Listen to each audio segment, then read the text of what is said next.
Hello there all gamers, what's going on? My name is Waddles, I hope you're doing well today. So, bees, yeah, those things. Bees are the newest addition to the Minecraft cinematic universe. Bees are also amazingly adorable.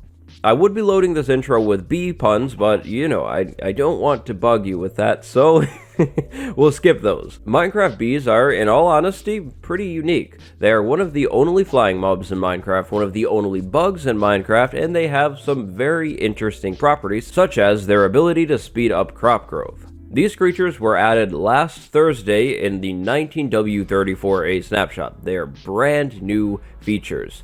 That means they are subject to change, but that definitely doesn't mean that we can't have some fun with them and talk about them just a little bit. In today's video, I am presenting you 5 fun, creative, cool, different uses for bees. We'll talk about farms a little bit, but the focus is definitely ideas that are more outside of the box with this one. So, if you enjoy this video, drop a like, hit that subscribe button, and remember, if you're looking to look fresh, then you're in luck, because the freshest merch in the game just released. Waddles merch is on sale now. There's a link in the description, check it out if you'd like. So, let's start off today's list with the most conventional, the most practical use here, and that would be, of course, a bee farm. If you're a player that likes to farm things in Minecraft like myself, then this is probably the route you are going to go first once these are in your survival world. Now, bee farms are going to be good for 2 big main things. The first thing is honey, the second thing would be honeycombs. Now, as of the 19W34A snapshot, there's not a whole lot of use for these features. We don't know how these will really tie into the game, but if you're looking to just farm everything and anything, then a bee farm is definitely going to be necessary. Bees that have pollinated flowers also have an interesting property. Pollinated bees will speed up crop growth when they fly over those crops. So you could actually tie your bee farm into your crop farm. Maybe you build something like what I have here, and you'll actually improve the rates of that crop farm that you have while collecting honey and honeycombs. Now, I could dive into a step-by-step on this farm, but bees are brand new. To me, it doesn't make much sense to jump into making farms for these things when they could be completely changed next week, and then we have an awkward situation where I have a video that is out on a farm and it does not work and it's confusing. So I'm not going to get into it too much, but don't worry, I'll definitely be working on bee farms and showcasing them once we know the features are a little more set in stone. Now, the rest of the features on today's list are actually from you guys. Huge shout out and thank you to those of you who sent me the ideas over on Twitter when I asked a few days ago. Idea number 1, an entity Kramer. Cricket MC asked, could we theoretically make an entity Kramer for bees and then collect up lots of XP? Well, today's the day we will find out. So what I have here is a tiny 1x1 area and a bunch of bees in there. Good luck getting them in there in survival. Maybe you could lure them in there with flowers, but now we can go ahead and feed them up, and this will work just like a cow farm, or it should.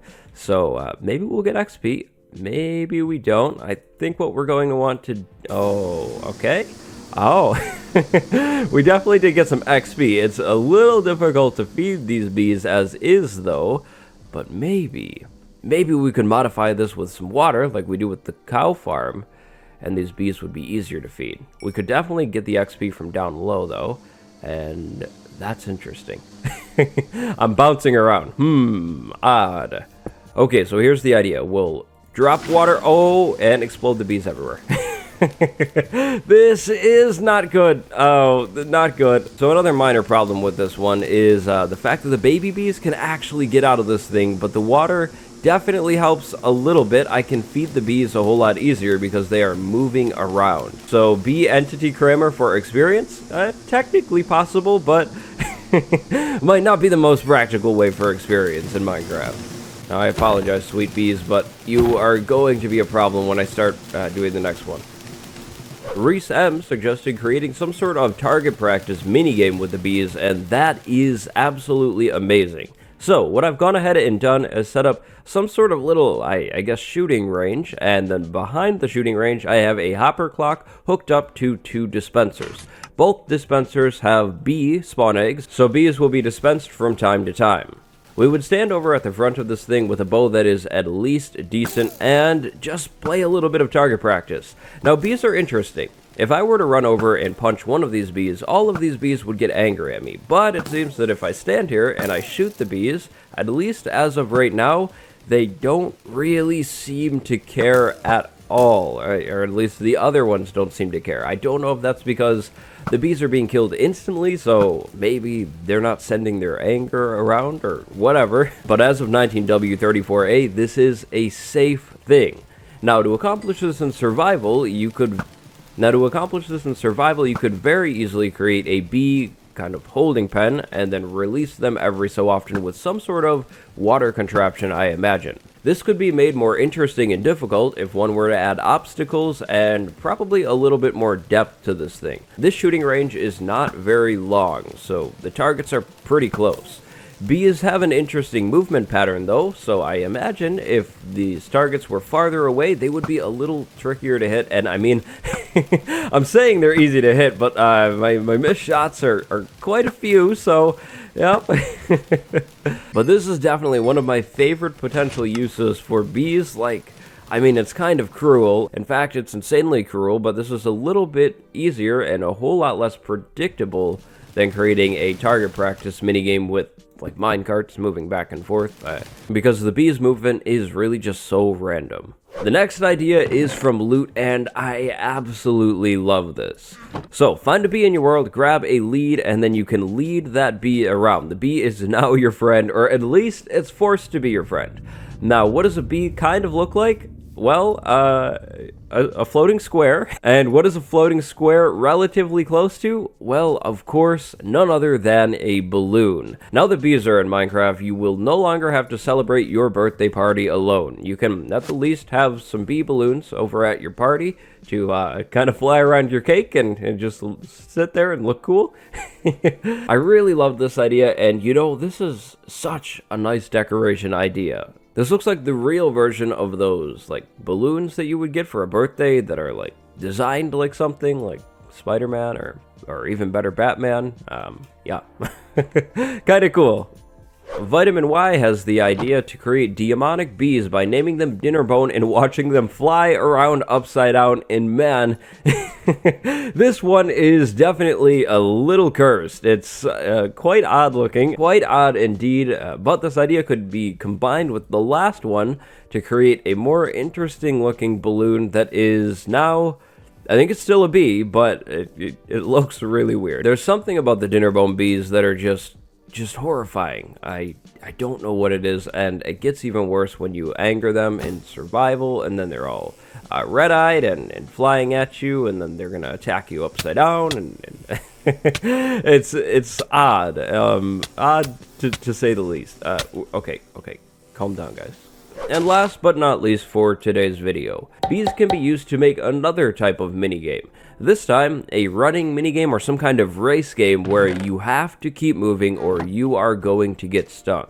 So, to do this, we'll go ahead and go in survival, spawn a few bees, and make them all angry. Now, we need to run, like run fast, or we're going to get stung and killed. Now, we can up the difficulty by putting obstacles in our running course that will also hurt us. And then you can up the difficulty even more by doing it all on soul sand. Why soul sand? Well, you can easily, like insanely easily outrun bees on normal blocks. Again, is this idea really a ethical one? Probably not. We just have a bunch of angry bees that are now being tormented by wither roses, but is it a fun one? Potentially. And that brings us to the final point that I'd like to make today. Bees are unique, bees are very interesting, and bees are unpredictable. I believe the unpredictableness of their AI makes them potentially a really fun feature for things like minigames. Once 1.15 comes out and then your favorite survival servers update to that update, grab some bees and create some sort of fun minigame for your server mates. I think they would probably appreciate that. What would you be using bees for? Try to think outside of the box and share your thoughts and ideas down below. Keep your eyes out, the freshest bee guide in the world that will come from me at some point, and some sort of bee farm tutorial that will come also at some point. As of right now though, the plan is to probably wait a little while for those things so we know that these features are not still changing, at least massively. Thank you very much for watching. If you liked the video, drop a like, hit the subscribe button, ring the bell so you get notified, and then, if you want some fresh merch, well, go pick up some of that fresh Waddles merch, hand-designed by yours truly. If you love what I do and you'd like to support me again and again and again and again, well, then there's these two things called a Patreon or channel members. Thank you very much for watching. My name is Waddles. Go have a good day. I will see you next time. I would say buzz off, but that's kind of rude, but, yeah, anyways.